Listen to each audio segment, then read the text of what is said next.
Hey everybody, SomeGadgetGuy here. It's 4:30 in the morning right now, but it's iPhone 5S launch day, so we're all super excited about that. I'm currently in my car right now, sitting outside of an AT&T store in Southern California, the West Hollywood AT&T store. Just want to see what all of the festivities are going to look like, see if anyone's going to line up beforehand, kind of catch maybe some really hardcore iPhone fans. I know most people are going to be going to an Apple store, but when you think about it, one of the smart plays could be lining up at some other retailer instead of an Apple store. You'll probably get your iPhone 5S faster.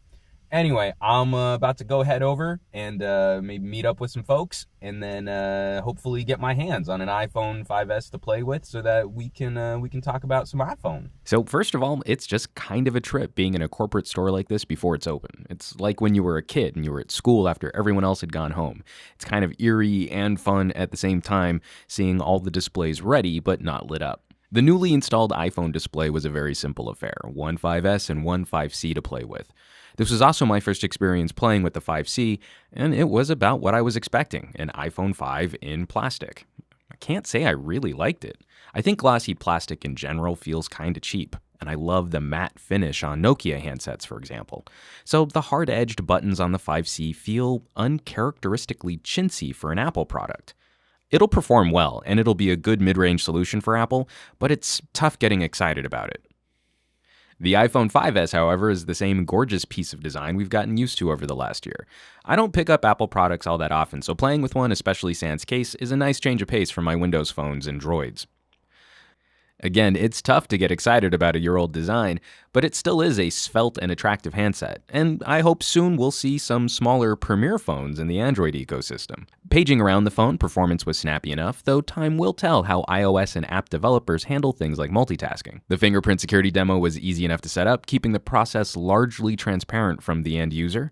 This is the nicest security solution I've seen yet on a consumer handset. Hopefully this spurs more development in biometric security, as we've been using it in corporate and government solutions since Windows Mobile. The camera app also gets a nice little update, and you guys know how fanatical I get about phone cameras.